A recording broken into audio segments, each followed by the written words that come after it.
Let's try this one. No sleep till Brooklyn. It's playing nice today. Now, welcome to the Chef Salty Pork Podcast with your hosts Casey and Sean. We're your weekly home for culinary news, insights, tech musings, and everything in between. That's right. You can also catch us recording and streaming on YouTube at Chef Salty Podcast. Please like, comment, and subscribe to get up-to-date notifications of when we are broadcasting live, like right now. Bro, we are live. If you haven't already, it is a literal live show. It's Sean and I on Skype, not really Skype. I was just talking about this off air really quickly. Every time we use Skype, there's something that bugs out.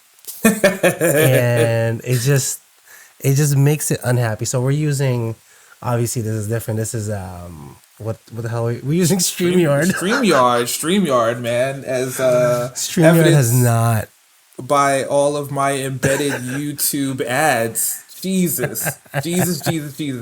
Man, look, like I definitely understand how ads are trafficked and populated all around the web, but man, it's like you look at one page one time and it follows you around the internet for about a month. Like every single YouTube ad I have, or every other one, is for StreamYard.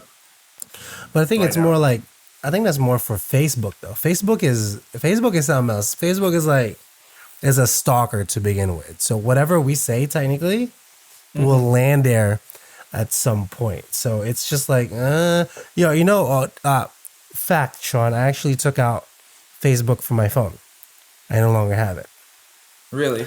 Yeah, I don't have Facebook on my phone. I only have it, while I'm at home with the desktop. And then so much so, I don't also open Instagram anymore on my phone either. What was the impetus for that move? Bro, it's more like every time I pick up my phone, Facebook, Instagram, blah, blah, blah, scroll. And then I'll check what I actually need to do, like work email and stuff. If I just omit that altogether, I think it makes my life a little easier. And I haven't bothered with it since. Like, it doesn't even get to me. The only time that it becomes more, not necessarily a hassle, but I'm like, if I have to reach out to somebody, all I know is from them is from Facebook, like the contact, then I'll open it. But right now, I don't have it on my phone.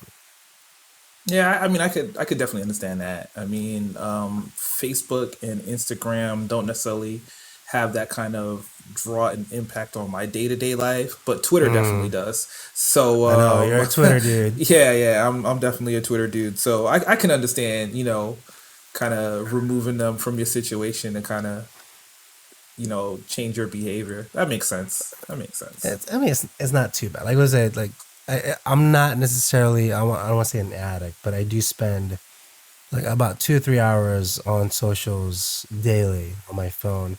And majority of it is actually on Spotify because I run music and podcasts, like literally all day. So majority of it is while I'm already streaming said podcasts or songs, like 8 or 10 hours a day pretty much. And then my brief respite when I go to the restroom or outside real quick, I'll check some kind of, but most of the time TikTok, Sean, because TikTok. Yeah, that's your thing, man.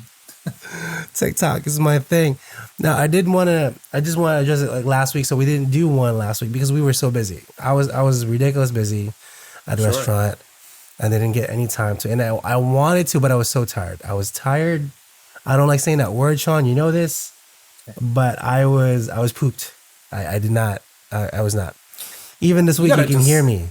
Yeah. You just got to call it what it is, man. To be a success in your end of the business, you got to put in a lot of man hours, and you're out there creating great experiences for other people. But it's like really, really key that when you can, you got to take time for yourself to just kind of, recuperate, man. Correct. So I haven't been doing that. So this is the third week where we're doing 100-hour weeks, pretty much. It's not so like the first 2 weeks that we did it, it was Nikki and myself, so the exec and myself. We were doing everything, pretty much, and we're just like, bro, we're killing ourselves. Last week we had one help which isn't too bad, but still. Right. This week we had two now, which is now it's a little better. It's not so bad. We're not killing it, but still we have to be present in the building. And so much Sure. so that Wednesday, I come home from my event Tuesday after my literally a 14-hour day. I wake up Wednesday with a cold. Like I was beside myself. I was like, what is going on? I'm just tired. And I still have remnants from it. From what Sean said, I sound sexy, so I'm okay with it. That's exactly what I said. I was hoping you wouldn't bring that on air, but whatever. It's all good. I'll live in my truth. Oh my goodness. But Sean, how are you doing? Not too crazy? I know you have some news. I don't know if you want to share it with everybody else, but Yeah, man. It's been a good couple of days. You know, a lot of good energy rolling in from the end of the week through this week. So Yeah. we were off last week with the show. You know, Casey was tired. You know, I had some things going on, but to roll things back a little bit. A big happy birthday shout out to my dad. We went out of town Hey. to kind of celebrate his 65th birthday, man.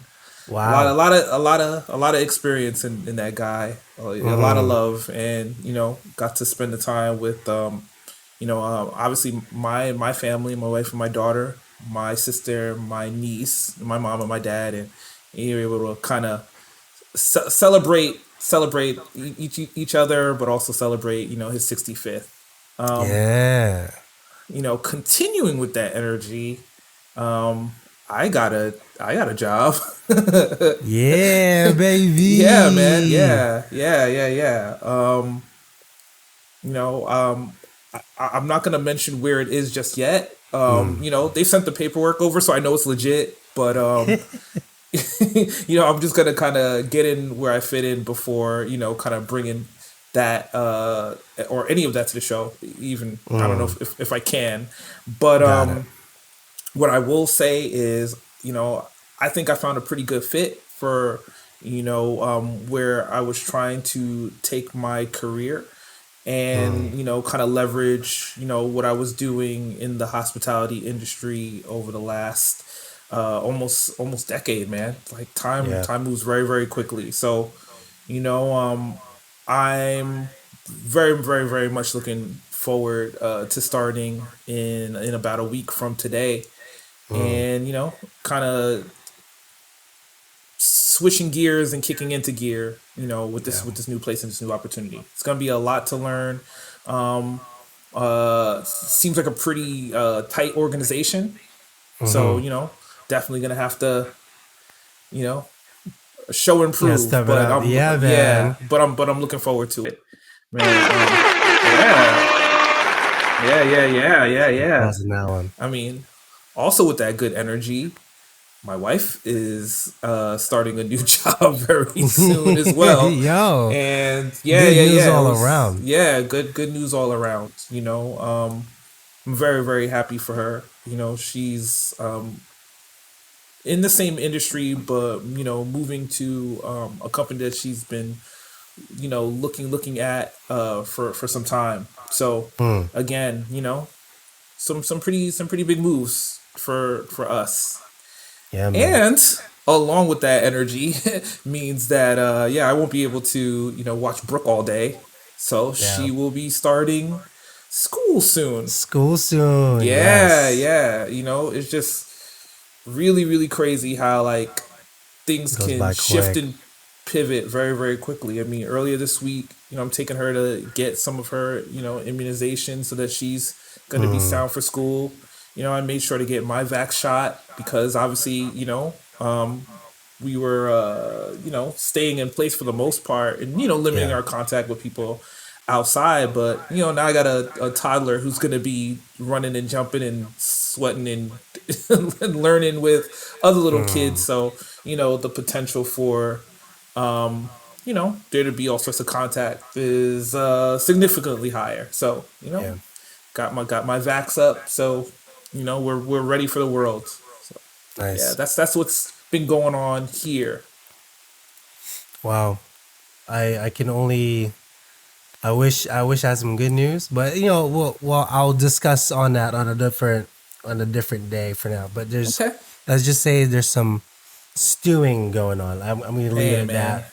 I Yeah. already mentioned to Yeah. Sean what happened before, but I want to make Sure. sure Yeah. everything is buttoned up, everything Yeah. We'll is see how okay, things get resolved. But and then yeah, we'll see man. how it is. But Respect. Respect. for the time being, I did want to bring up. I think because this is such a, it's not really a crucial thing, but let's think about it, right, Sean? So I put salary or hourly. Let's discuss now. If you can think about it, Sean, when we both started in the company, we were both hourly. We were literally just line Yes. cooks. Sure. How did you feel about it? Well, I mean, I guess I didn't feel any way, because it was my expectation that that's what it would be. You know, not having specifically worked in the restaurant industry prior to that, but kind of working retail or retail adjacent, typically that's how things are structured, right? Like your management staff is salaried. Everyone else is hourly, or for the most part, everyone else is hourly. So, walking in the door with the responsibilities, that we were gonna, have, being hourly didn't bother me so much. You know. Okay. I coming from not necessarily salaried, so I already had the kitchen manager title under my belt, but for the time being, I was working as an hourly because at the time I was making more money if I were just making with my two or three jobs actually at the time easier and more. I can play with the hours. So let's say I'm gonna get OT at the other side, I will put my time in the OT side, obviously to get a little more cash. Or if they need me here, and obviously I'll get a little OT. That's how we play. That's how we play that game. For everybody that is not aware, on the hourly side. But when we So finally did make it, though, but go ahead and ask me. so yeah, I mean, you mentioned overtime. Do you want Uh huh. to explain that for someone out Oh, there who got doesn't it. understand, the concept? So I think because my mom didn't even understand at first when she was asking me how does overtime work, because on her job 8 hours is your day, literally that's it. Sure. Anything over 8 hours is overtime for Right. her, right? Standard government issue. I was telling her, Ma, it doesn't matter in the kitchen if I work 14, 15 hours in that day, that doesn't count into overtime until I hit the 40-hour mark, Right. then it becomes OT. She's like, well, that doesn't sound right. I was like, well, yeah, doesn't sound right. No one person should work 15, 16 hours a day, but that's just how the industry is. And it's a Yeah. it's a bad example. Like they really should change the whole, just how it's handled per se, but it's hospitality business. So I don't know. I don't know. Maybe Yeah. I that's a mean, different there topic we can tackle at a different day. definitely some standards when it comes to that, but like, yeah, like you were saying, in most places, once you are working over 40 hours in a given week, you're eligible to receive some sort of overtime pay, and Hmm. usually that's going to be paid out at 1.5 times your normal hourly rate. Correct. Depending on the company or organization you work for, or the capacity you work for, there can be different structures around that as well. So, like you were saying, Mm, in government, the workday is 8 hours, and then over that there's a threshold, mm, a differential in pay. For some industries, depending on the time of day you work, there could be correct. a It's time, true. a differential there. More often than not, if you are salaried, you're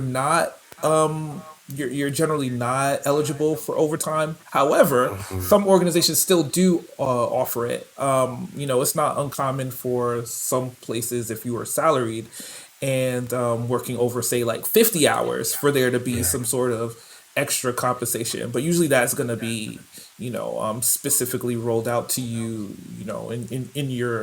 in your hiring paperwork, Yeah. or maybe offered company wide as, like, a benefit. But that's really going to depend on, how your organization is set up. I could definitely say at the last place that we worked, when you were a salaried manager, that was not afforded to you. It was. But you know, but on the other side, you know, you were still eligible for some other, you know, benefits like bonuses depending on, you know, performance and the like. So, you know, there could be Depending. compensation. Yeah, depending, but you Per know, store too. look, I can. All right. Yes. You know. But even. Well, okay. Do you want to get into that, or do you want to We'll keep it tackle that surface? later.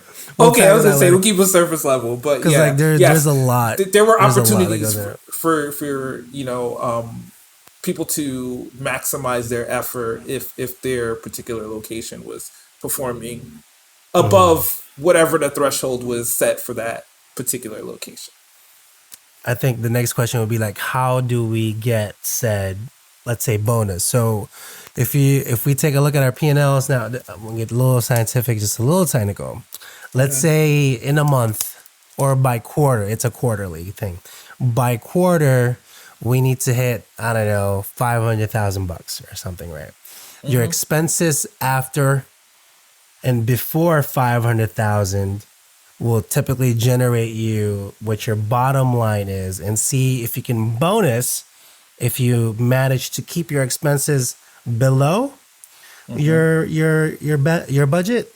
If it's above, then you kind of messed it up. Now the bonus kind of have to make up for it, and it just depends. Now the Sure. funny thing is, in our store, okay, no matter what fucking quarter, something breaks majorly. What? Yes. Can I just say and I this? was yeah, I was gonna say that's it's funny that you mentioned that. Yeah. Yeah. You know, fixing some significantly expensive equipment in a store that was not operating at like a certain volume threshold could considerably take your ability to bonus, you know, Yeah. with that company in particular. You know, Yeah. in in one of the places that, you know, that I was working, I mean, generally we were cruising way and above, but you know, you definitely had some like rough periods or rough quarters where like, man, this broke, that broke, you know, and you know, that's just you know, it's the cost of doing business, right? Like, Yeah. you know, I was trying to remember. It was like it was the year before you came, Sean. So okay, the year before last, we almost bonused, and I was so adamant about it. I was like, nobody put in a fucking ticket. We're gonna write this out as long as everything is working. I want a bonus at least one time in my tenure here, just one time. And we almost pulled it off. Almost pulled it off, Sean. So what happened was at the end, the last quarter, December, the last quarter, everything was fine, bro. Everything was sure, great. And I did the math. I was like, I think we were gonna bonus at least $700 or $800 a piece for all the managers. I was like, okay, this is amazing. This is like the first ever that we're gonna bonus. As soon as I said that, the following 2 weeks later, now we're into January now, and we were getting our last reports. Bro, the hot water heater upstairs broke. oh, critical. Again, yeah, Can a you critical can, issue can you guess how to be much that fixed. was? Uh, I'm gonna say six K. How much Oh, was bro, double digits. really? Yeah. I guess because you'd have to pull it out the ceiling. Yeah, yeah. Okay, Say a guess. Say a guess. Say a guess. all right. I'm gonna. All right. You say double digits. All right. So let's say 17K. A little more. Really? Yeah. Okay. 27,000. Wow. Okay. Yeah. What happened was the entire main cylinder broke, and the one behind it didn't really get maintained, so they swapped it all out. So the two main water heaters that we had there, they had to take it out anyway. And I was crying so bad. I was like, Well, there goes the bonus. We're not going to bonus. And then it ate up into the next quarter. Next quarter, of course, because Because it's 27 grand, bro. sure. So for everybody involved and not knowing what that means, when it eats up into the next quarter, whatever we spend, we have a budget that's a declining budget, we call it, right? Let's say for the months of January, February, March, April, you have, I don't know, $70,000 or something allotted for maintenance, your paper goods, your cost of sale, et cetera, et cetera. Like Sure. stuff like that, right? $70,000, 27,000 already is knocked off of it. So Right. technically, like a whole month and a half is gone from it. I had a tear, and this was still when we had Lewis. If you can remember, I was just like, "Yo, why?" So it was sad. But anyway, Sean, I failed to mention. Let me just bring up this email. So if you can remember, a couple of weeks ago, Dale from the brewery in Pennsylvania actually messaged us back again. And I was inquiring to him because remember when we did the plastic Talking episode, about plastics, yeah. and he actually commented back. I just want to say this real quick. He said the company he works for has bought 10 grand of plastic products, $10,000 worth of plastic products, to-goes, portion cups, etc. since April 1st. So I'm assuming the whole month of April, they did $10,000. Now, let's put that in perspective. $10,000, Sean. How big do you think this place is for a 10 grand inventory on paper goods? What he got like 400 seater? Like how giant is this place? Yo, it's huge. If we give it perspective, I think our inventory on dry was 4,000 or 5,000 almost by the month, pretty much, I think. Right. And we are a 280 seater. He has 10 grand worth of plastic to-goes. Now, granted, also COVID, nobody wants to use, Right. Yeah. cups, so you're using triple the amount, etc.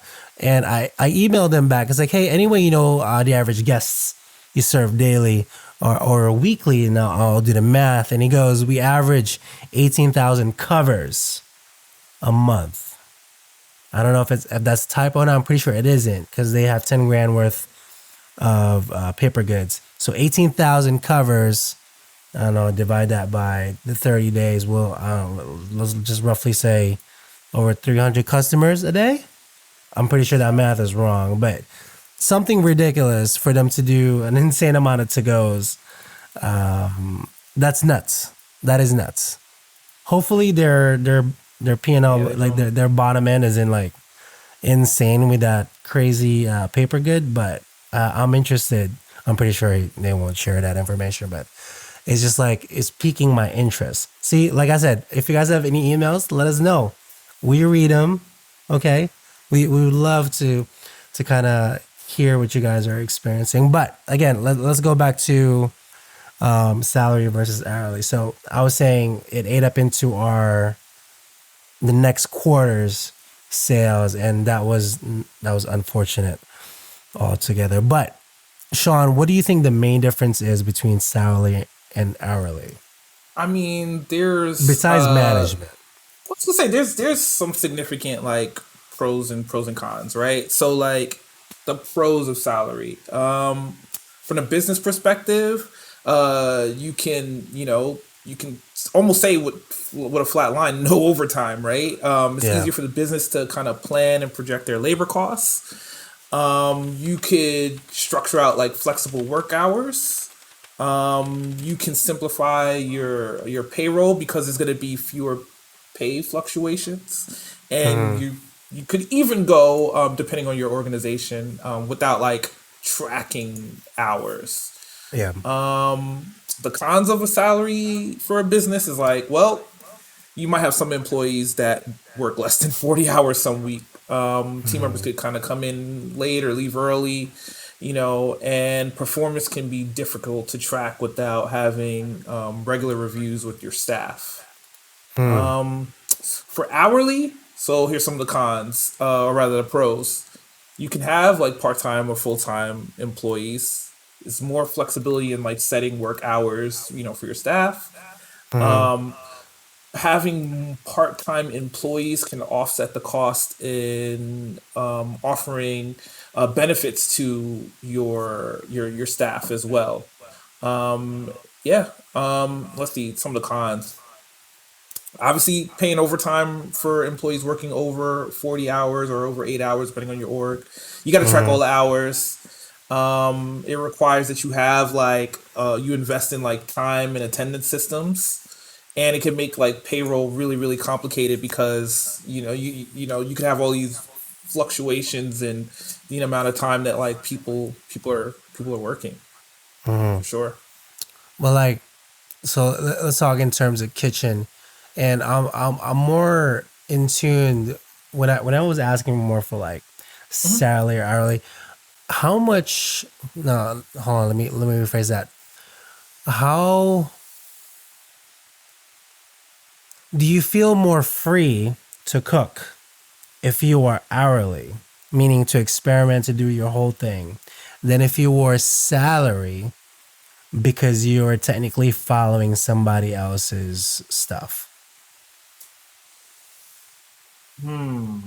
Hmm. Hmm. Hmm.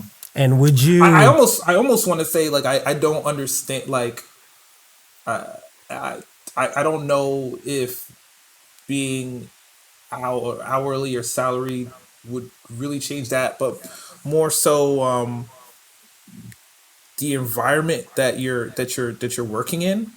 Mhm. Because all right, I'll put it to you like this, right?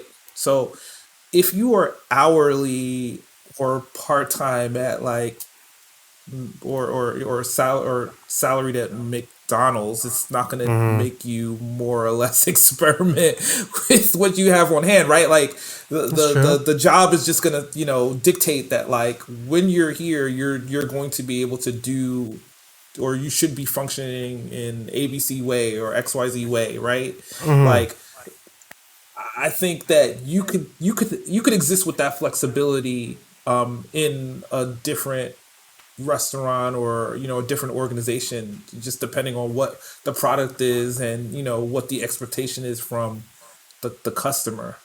Mhm. But yeah, so I don't know if specifically being like salaried or hourly would kind of dictate that freedom. But Mm. I mean that's just again I'm just Yeah, answering yeah, yeah. No, answering the question that's as what you I'm saying. asked Cause it. like, It's like maybe cause you like, got another like wrinkle there for me. it's like a different perspective too, though. So I was more asking what you think about it. Cause like for me, when I think about that exact same, cause I ask that question quite a bit to all my other compatriots over there at the restaurant and Hmm. like all the other restaurants I've been to as well. A lot of them do say it just depends on the company and also their staff too. Some say in their salaried positions they have more freedom to create because they have a better team, a better support. There's a lot of people kind of all at the same hands, right? But most often than not, in my opinion as well, I feel more free creatively if I was hourly because one, I don't have to mess with the books. I don't really have to care so much. All I have to do is cook and show up, pretty much. Do the cooking to the best of my ability, and I'll still follow exact the specs and stuff, Okay. but it'll give me more freedom per se without the hassle of somebody behind me chirping on, be like XYZ needs to be done, blah blah, and I need to be So manager. so by freedom do you mean focus? Because I still feel like if you if Mm, in your scenario, if you are hourly, you're mm, still coming in to work within someone's system, that's to true. That's to true. to to to kind of output some result. And obviously Mm, in the hospitality industry, you're for the most part expected to kind of churn out the same excellent thing with very little variation, right? Because you want to yeah. be able to tell your guest or your customer like, hey, we do this, and we do it tomorrow and we do it the next day. And if you come, it's gonna be great and it's gonna be the same way both times, right?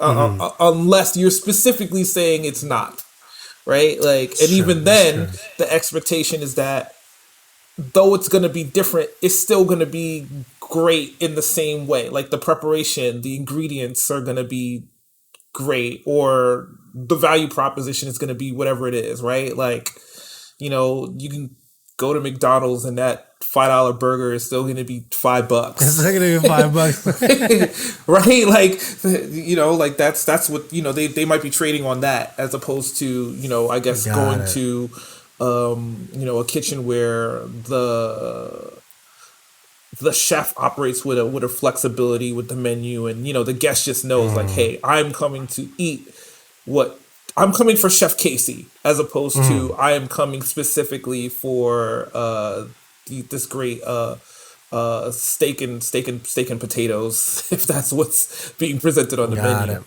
So I don't know, is it freedom or focus? But Interesting. You think that way. I want to say not necessarily focus. I just want to say that I just felt just creatively more free without somebody overlooking behind me. That's how I felt when I was hourly, and I felt great. Just my perspective. And then all of a sudden became hourly. I mean salaried. There's all these bells and whistles that I have to uphold, pretty much. I'm not sure. saying it's wrong, or it doesn't really necessarily bother me, but now I have a certain, like, there's certain things I cannot do anymore, kind of. Yeah. I mean, the You know? expectation is that, like, I think the expectation is, from the organization, especially in the hospitality field, is like, look, if you are salaried, right, like, then we're expecting you to obviously be here more, and serve in a greater capacity than someone we don't expect here to be here as much, right? So, Got like, it. there's gonna be a bit less flexibility and added responsibility. But why do we have to be there so much longer, Sean, if we're salaried? Look, what I'm trying to Because, all right, say well, is, I was gonna say, well, because, like, look, if the goal of the restaurant or the bar or wherever have you, is to provide some standard experience, right? A great experience, but a standard one. And like I said, it could be standard because it's the same menu. It could be standard because we got, like, an institutional fixture, like this chef, right? Like, but the only way that works is if you have people that are going to maintain those standards, right? So, like, and the only way you could do that, or I wouldn't say the cheapest way to do that, right, would be for them to designate some people as salaried so that they're there, right? Like, they're bridging the gaps between all of the other individuals who are going to be there for shorter amounts of time. And therefore, even though they contribute, kind of need to be guided, or work in a more specific function to produce the food or the experience in the way that you know they can. But yeah. it's just, kitchens are just such an amoeba, kind of. It's just so, just kind of thrown all together, and it has to function and work like it. Like, it's just so weird. I don't know why it's like that. I've been in this business for so long. It's just, you can kind of, you know exactly what's gonna happen, but it's just, it has to be better, Sean. That's what I was trying to say. Well, see, all right. So think I about it just like want to this. make. Okay. I was gonna say, I just want to make the same money as I would if I were just hourly, with my same set of skills, without having to be salaried. You feel me? Like, I want to make the same amount without having to do all the other stuff. But then again, I could just make my own restaurant. I mean, I think that ultimately might be That's what it where is. you go, right? Yeah. I mean, the standard is that there are going to be some I guess if you want, I'm gonna say if the flexibility I think you're looking for, or at least the for the compensation you're looking for. I mean, you probably have to do it like on your own. Yeah. I don't know, And Sean. it, It's just missed opportunities on companies. Let's just say this is just everybody should just pay everybody higher, especially cooks. I Now, mean, Sean, I have you don't. Yeah, you know I'm gonna agree yeah, with you I know, 100% on that. exactly, Like, 100%, yeah, if I had a tattoo, it'd be 100%. like pay the cooks more. Like, for Yo, so sure, for here's a sure. little here's a little Yeah. breadcrumb for everybody. I think I mentioned it here a couple of Okay. times already, but when Sean and I became kitchen managers, can you remember this? This was, I don't know, several years ago now. When we became kitchen managers, every one of our staff knew how much we were making because they were tenured there, and they're just kind of, like they just talked to each other, and everybody knew what we were making. And they were Sure. kind of making fun of us because we weren't making more than what they were, and they were hourly staff, and we were kitchen managers. And this was back then. This was before, like, I think during our time, the last year, the kitchen managers were making like $4 or $5 more than what we were doing when we were kitchen managers, and that hurt. That was hurtful. I was like, Yeah, "Excuse man. me, I mean, what?" again, like it's an interesting thing to think about. When it comes to experience and compensation, across industries. I mean, I can definitely say like when I left Paramus for the first time and went down the road, and kind of took an elevated position and was getting paid significantly more than when I left. There were still some like line cooks who had been with the company for 15, 20 years, who had like, their graduated raises that were making almost as much or maybe even more than I was. And yeah, it's like, look, like they might have necessarily had like the same responsibility level that I had, but I can't hate on them for sticking with the process so long, right? It's just like, look, like they they were in there sweating in the kitchen for years, way before I had thought about you know dipping my toes into that space. Like they were doing it, existing with the same security and insecurity that comes with working in that space, right? And again, hey man, if you put in the work, man, you should be rewarded for it. And hopefully your organization um has ways to compensate you for the effort and expertise that you display, and your ability to kind of set the standard, right? For all the time that you're in a building. And that's what I was going to say before when I was thinking about that question you asked. And um, even though people are, some people are paid hour and some are salaried, for sure, as someone who's like writing schedules in that space, you're still going to reward the people that perform the highest, Yeah, that adhere to the specs, that show up on time, that produce with more hours anyway, right? yeah. So and if they stay longer, they're going to get paid more, and and so on and so forth. So you Hmm. know the key to success um in managing your teams, if obviously if you have the flexibilities to kind of reward them with the ability to make as much money as you can pay them, Yeah.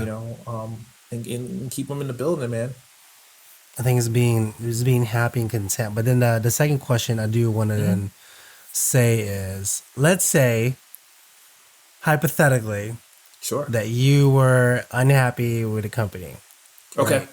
However, and then you go ahead and complain and say to them, blah blah, I'm doing this much work, but I just feel that I'm not getting anywhere. Like all my efforts are wasted. They come Hmm. back at you with, "Oh, it's all right. Just keep on working. All right, we'll see. We'll see if we can raise your raise your wage. Mm-hmm. How would you feel about that comment? Instead of, but just think about it before I add on to the actual statement. If they were to just come back at you with, what if we give you, if you were making 20 an hour, what if we give you another $2 an hour? Would you satisfied with that?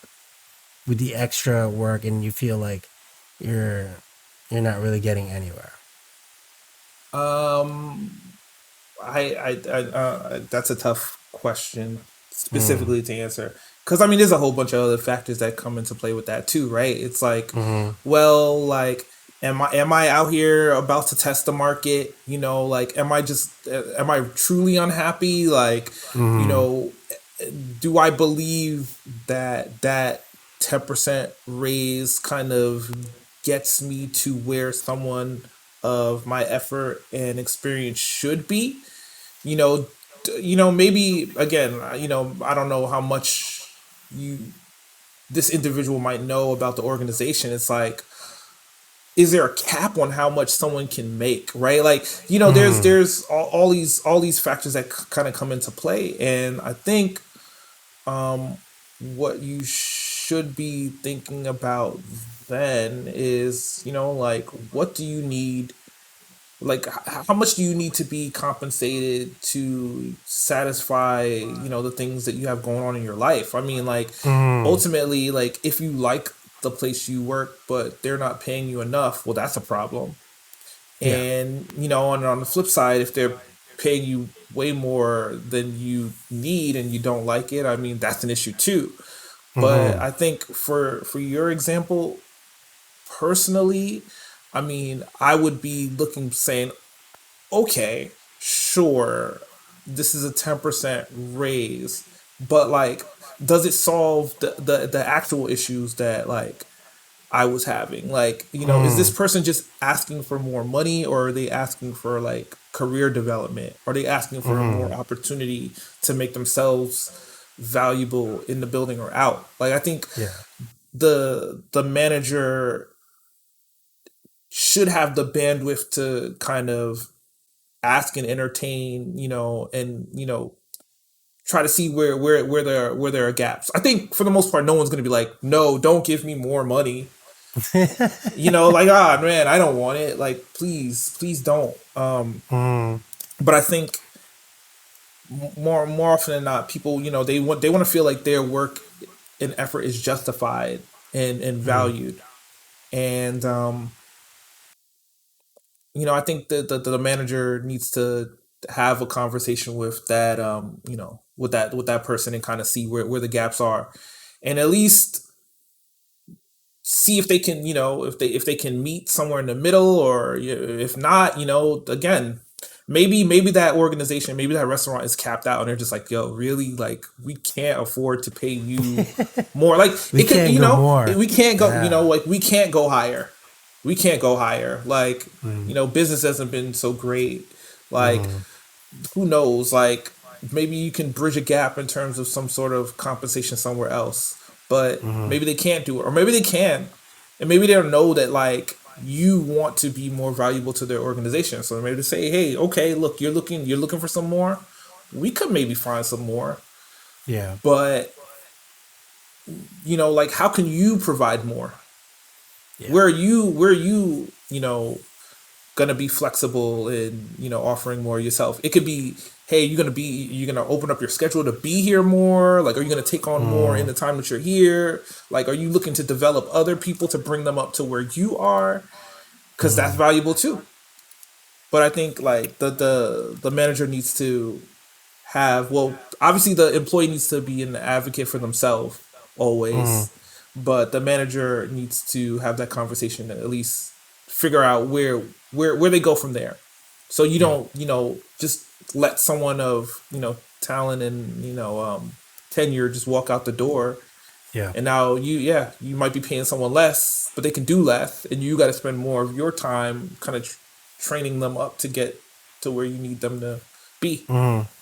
Yeah, I think you hit the nail right on its head. Like, I was asking directly more for, not necessarily for more money. I want more. I just want to feel like I'm doing more. That's literally all it is. I'm not asking you to give me more money per se. I'm not going to say no to it, however. But just to share, Yeah. like, teach, like, what if I was a budding restaurateur and I just really wanted to learn, hey, how do you do that budget? Or can you show me how to do what's that POS? What how does it go about? Like Mhm. stuff away from the kitchen because obviously we would know what the kitchen is to begin with. We know how to cook. We're on the line, but just the overall management. So this is I'm just talking about this is somebody trying to learn the entire thing, but Yeah. still at the same time salary or hourly or there's just so much to cover on those two Yeah. things. And then there's also salaried people that suck that Yeah. You want say to they say? know stuff, but they really don't. So it's more like, excuse me, you're a GM at what? And you don't know how to do that. What? How did you land this position? And then there's other times when they're like, wait, you're just a line cook? What do you mean? You have all this expertise and then what? Yeah. So it's the same kind of thing. And again, that's just a case of like, obviously titles not necessarily being relative from organization to Yes. organization, right? Someone's kitchen manager is someone else's sous chef. Someone's Hmm. executive chef is someone else's lead fry cook. Like, Hmm. like these things.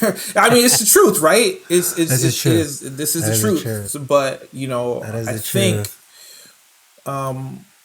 when you're moving from business to business or organization to organization, obviously you're good. There's gonna be an on ramp, and you're gonna kind of have to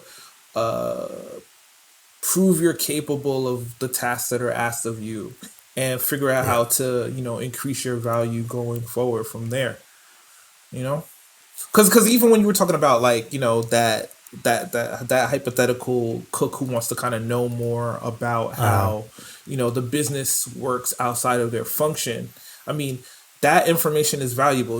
That the time that it's going to take and explain and make someone understand that stuff is a resource as well. So if you correct. are that manager or that trainer, you need to understand that if you were giving that opportunity or that information to someone, they're going to be able to take that information and still like kind of apply it to the organization as well and enhance it, Yeah. right? Like I said, not to besmirch our fine dishwashers, right? But like, it might not be worth the time to explain how your inventory system works To a dishwasher. to one Yeah. of the people who's specifically not going to be there. Like, and it's not to say that they Yeah. can't pick Yeah. it up, right? But it's just like, Correct. well, if you're spending that time doing that, and they're not going to be able to take that information and make it actionable or make it valuable, then you wasted time and Mm. money that maybe you could have been using to do other stuff, or give that information to someone else who can then turn it into an opportunity to make your organization run better. But I think that's something to look at as well.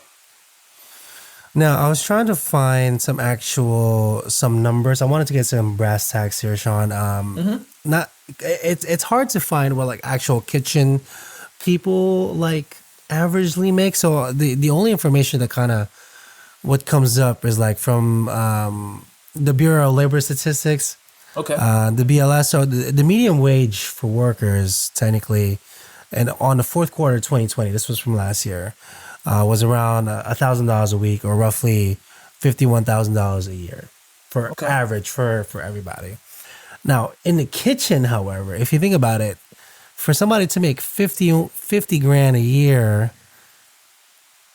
you need to be making Like 25, like 20 some per hour. 25 an Yeah. hour. Yeah.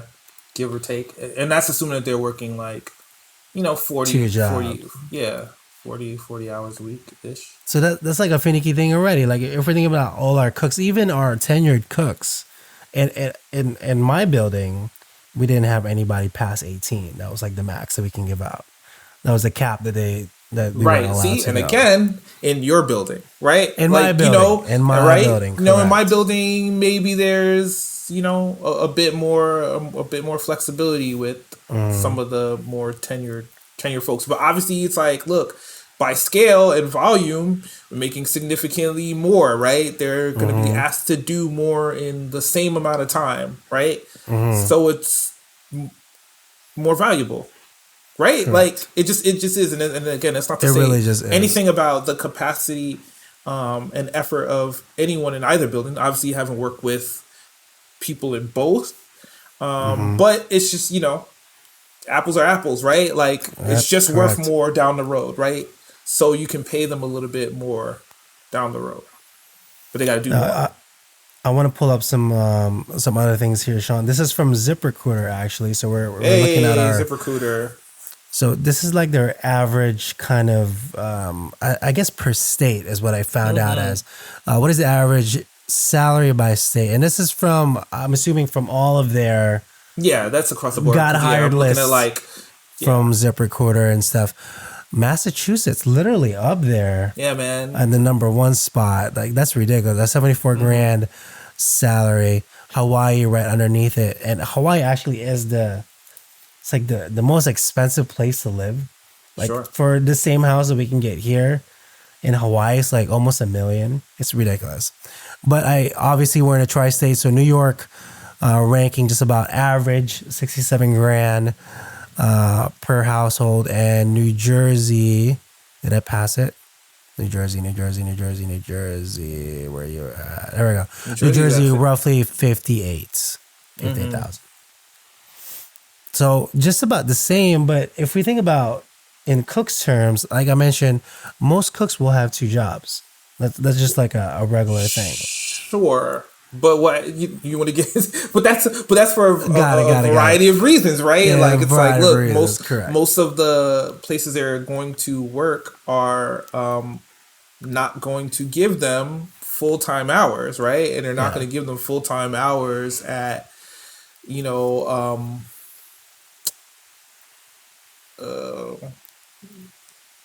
at what would be considered a livable way. Like you know what I'm saying? It's like it's just like it's tough, right? Like bills are bills, right? Like gas is gas, food is food, right? So like those costs are shared the same by everyone.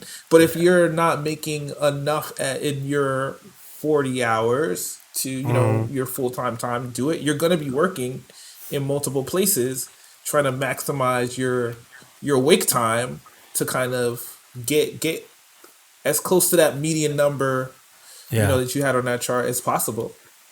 Now I do want to air out a dirty secret. So there's not too many people know about this. We know this as industry professionals and as managers, but in restaurant talk, full time is 30 hours. That is our standard. You're full time, you're 30 hours. It's an annoying thing to think about. No, when we don't say 40 hours ever, we say 30 hours. So if I were to hire somebody, be like, hey, I can give you 32 to 35 hours. It's never 40 because once you get to the 40 mark, obviously you think about OT. Sure. And then if we're talking about if your company offers insurance, as long as you're over the 30-hour mark, 30 hours is the golden number. As long as you're over 30 hours, you will get the benefits, etc. Right. Yeah. But you can never get the 40-hour mark. So that's the fine line that we are working with every time. I've been in several institutions. It's always 30. 30 is the number. And not a lot of people will tell you this, but I'm telling you right now, this is an industry kept secret. It's an annoying thing also, but we will always say, full time, 30 hours. And we're expecting you to work within 30, 35 hours, sometimes 40 on good days. And, obviously the extra 5 hours would be reserved for people that are, constantly there to prove themselves, and for lead cooks that are, obviously contributing to the team. Like for people that they've been there the longest, pretty much, to get to like the 38, 39 mark. Right. But you're not gonna see anybody new break 32, 33 hours in the kitchen industry. I don't know why it is that, but I have one more statistic here, Sean, before we do Sure. kind of go in. Average line cook hourly pay. I want to get your thoughts on this.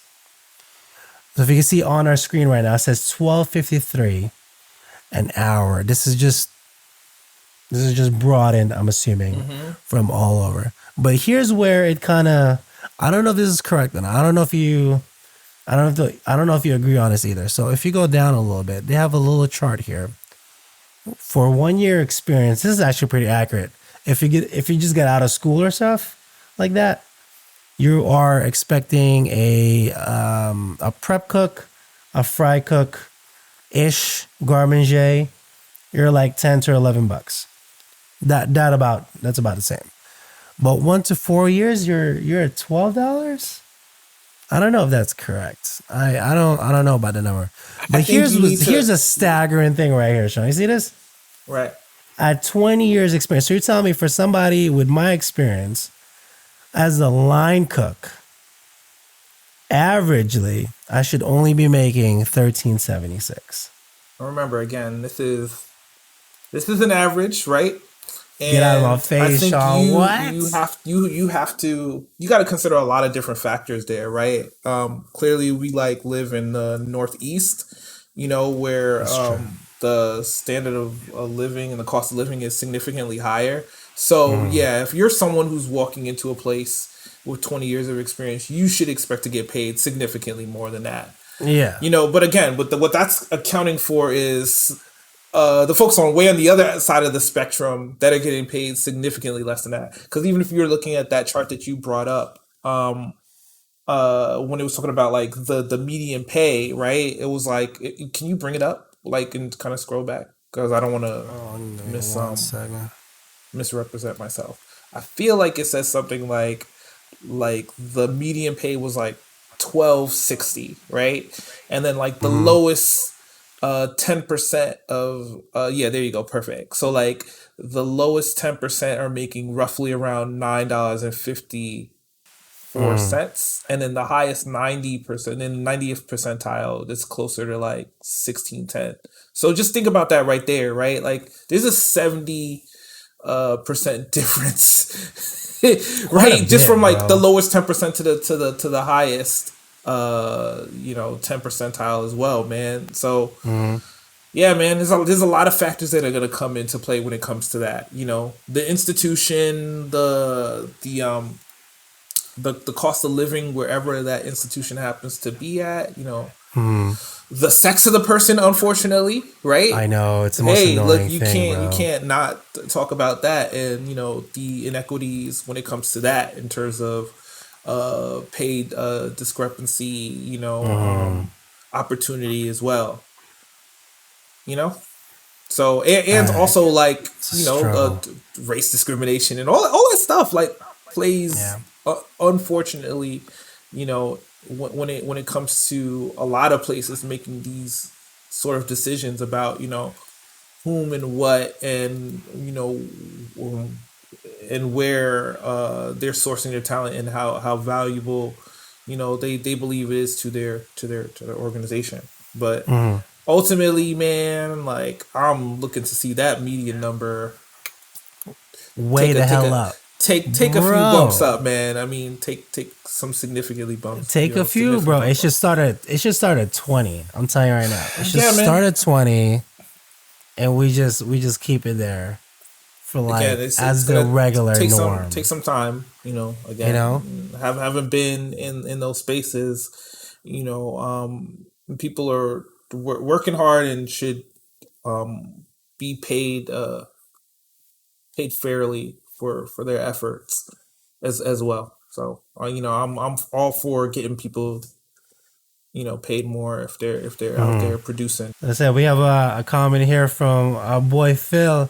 So to look at it per job, Felica is sitting on 13 hours. They're either looking at getting that manager opportunity or this is a side gig. Absolutely, sure. My guy. Sure. And again, Phil, that's Phil. Perfect. Again, sometimes too, like, right, you might need to look at your compensation as valuable in different ways, right? Like you could be saying like, look, I want to work here, right? Like I want to work here. I see an opportunity for myself to develop and to get more. I might be, if it's comfortable, I might be willing to sacrifice compensation on this particular level for the opportunity to kind of move up and and do more and earn more later. But that's really going to come down to the individual. So yeah, man, key addition there, Phil. Also, Phil Miss you, was bro. our I know. Yeah, I was Phil to was one of our kitchen shout out managers. to Phil. Yeah, man. What's up, my guy? Aren't you supposed to be sleeping right now? Shout out to Phil, man. He's Shout out instrumental to in Phil, yo. giving me an opportunity to kind of take a step up the ladder. So Yo, it was me and Phil for thanks. like Phil. How long did we stay there? I think we were there. What, 3 months together with Frankie? I'm pretty sure he'll correct me. I'm pretty sure it was 3 months. We were there 3 months together with Frankie before Frankie left. I feel like was it only 3 months? Like I felt like it was longer because Frankie was only there 3 months. I remember she was only there 3 months. Okay, she quit. I remember it. It felt like she was there longer. Shout out to Francesca. And then Phil, obviously the homie lived way too far. Yeah, man. For his friend, just like Sean did. Phil was making that ride, man. And again, see, these are those things, right? Where people, he said 3 to 4.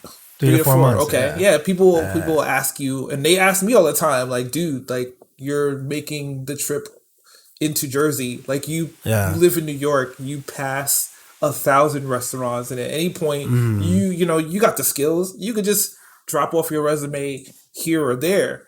But for me at the time, like I felt like the company was a good fit. Like I liked the people.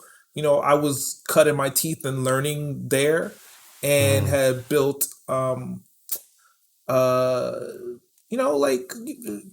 built an opportunity for myself, on the way up. So I was looking to kind of maximize that. So again, that might be valuable to someone, But again, even Phil, I remember one time he asked me, he's like, dude, like I see you're busting your ass. Like, what more do you want from this? what do you want? And I'm, and we had a conversation. I'm like, yeah, I'm looking for more responsibility. I think I can handle it. Like, give it to me. Like, let me show and prove. And, you go from there. Because again, eventually, right, like you could be in a place where you're just like, you know what? Why am I paying these tolls? Yeah. I should just park this car, and throw my resume at like any restaurant, walk in with my knives and figure it out, right? But if you have good managers and and opportunity, it can provide an opportunity for you to kind of grow and develop yourself. So I think any good manager worth his salt or her salt should be looking to internal hires to kind of give more to the company if they look. That's what I meant. Like at least Phil asked you the question, right? Chris and Aaron saw my resume and said, "You have kitchen manager experience. Here's some stuff." That's not exactly happened. I'm like, what? I mean, I'll take it, but I kind of don't want it at the same time. But it was a hell of a ride. That's all I can say.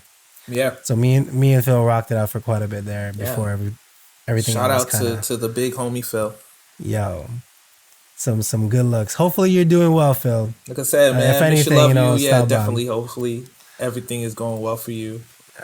You and the fam bam. So it was an intense kind of like it's a closed knit network.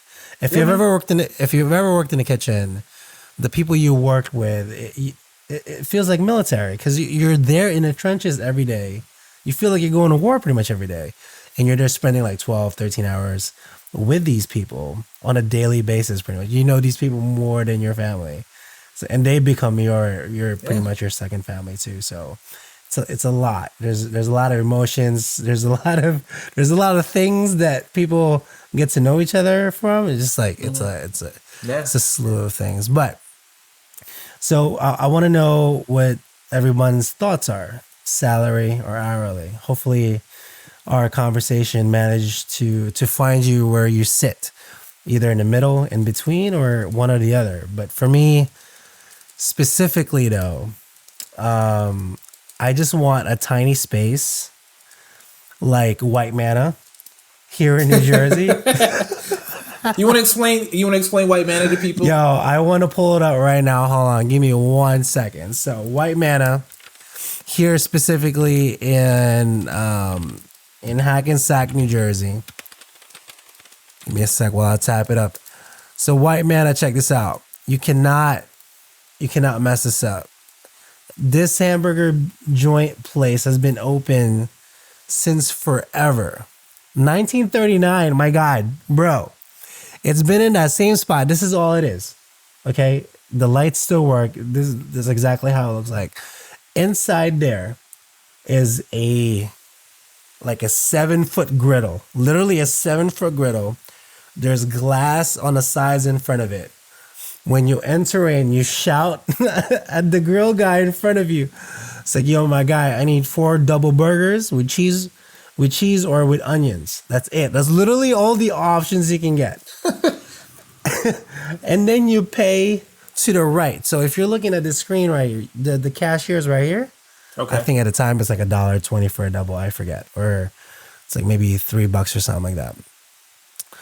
And then in like 5 or 10 minutes, you get these burgers, and they're out of this world because that skillet has been seasoned for over 100 years by now, pretty much, right? And it's just that's all they do. All they do is burgers, such a tiny space. I want the same thing, but ramen, Sean. That's all I want. Same exact spot. Myself in the griddle. Obviously, I'm not doing griddle. Maybe my brother over there on the telly.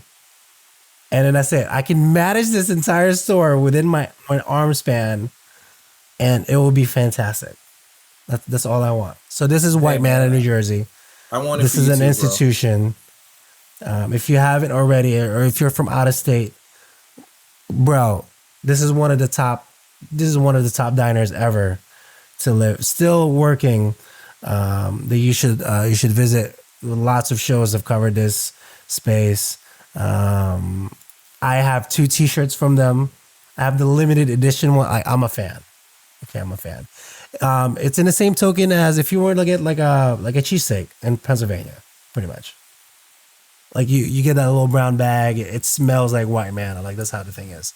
So that is White Manna. But anyway, as we close, I'm sorry, I got a little out of hand when I mentioned White Manna. I don't really eat red meat anymore, but if I do, KBBQ or White Manna. That's all I gotta say.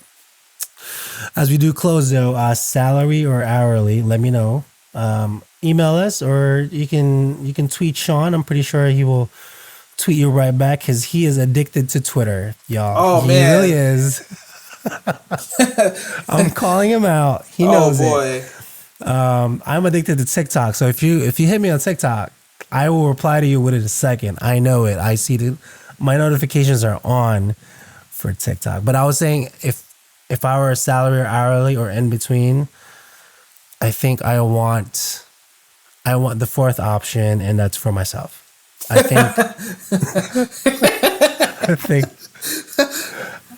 think I want my own space. You just need to be your own boss. That's in your own space. That's what you know it literally. I think that's it. Literally, that's it, right? That's what literally ends up to. How about you, though, Sean? Where are you? Where do you land?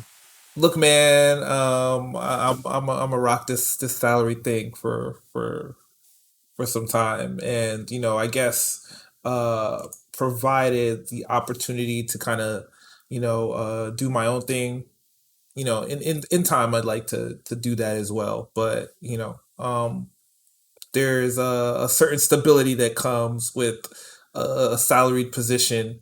That is very, very important when you got other people than yourself to be responsible for. Like kids. Like I said, like, kids and your wives and, well, not wives, one wife. Plural. I'm about to destroy my life before Mother's Day. V's about to kill your ass Wife, in a second. singular. Your wife. Right. Oh right. my goodness. But yeah, man, you know, you want to be able to provide your time when it's most valuable to someone, and also have time outside of that for your family. I'm crazy again. Sorry for we were off last week. Yeah. We should be picking up. Other than this, though, this is literally the only hump That's it. this month, Mother's Day. Now, Sean and while Phil, we have Phil here. Mother's Day for us was always insane. It was the most ridiculous. I was telling my staff today, I was like, I don't think you guys understand how busy Mother's Day was, because they've only worked in country clubs. Yo, bro, we have like 140 covers, and you think that's busy? I'm like, bro, that's like 2 hours. That's nothing. Sure. Okay. When I say Mother's Day, we're talking 700, 800, 900 covers, literally in the same day. And we're churning tables like this. Yeah. You can't make a rezo. Everything is booked by the minute. And everybody knows it. I was like, you're done. Out. Yeah. Let's go. They don't understand it. Those days are marathon days for the back of the house. Sit in front of the house staff. You need to get some of them too. In. Yeah, they're there too. Everyone in, get them fed and supported, and you just make it through. You just make it through. The orders are gonna come. You hopefully you said second to only to Valentine's Day. Correct. Yeah. Correct. But yeah. Valentine's Day is annoying too. Yeah, but Mother's Day is an annoying event. This is known in the culinary world as our pretty much our big events. Pretty much. This is it. It's not anything that you think of anything else. Not even Christmas. Christmas is a different feel altogether. But Mother's Day, bro, this is where we get the game time in. Like it's crunch time for everybody. But other than that, though, Sean, you wanna X us out? Yeah. Say about it. So definitely wanna give a big shout out to all the moms out there. This weekend is your weekend. Sunday is your day, man. We appreciate you for taking care of all of us. So hopefully everyone out there is taking the time to handle their business. Gifts are going to where they need to go. The cards are signed. And, the flowers are purchased if that's how reservations are made. But, nonetheless, you still got a few hours. Treat your mama right, man. Treat your mama Say hi to your mom. I love you. Give her some. And even if it's not your mom, the women that are mom, that are mothers in your life, in your orbit, make sure to reach out to them and see that they're supported and taken care of. That's it. Nothing too crazy, y'all. I'll close this out, Sean. Like I said, we are a video podcast, so if you're tuned into the show, you can see Sean's and myself's face. You can see our background. My background's a little clunky right now. It's nothing too crazy. But other than that, we'll be back next week. And let me look at the calendar right now.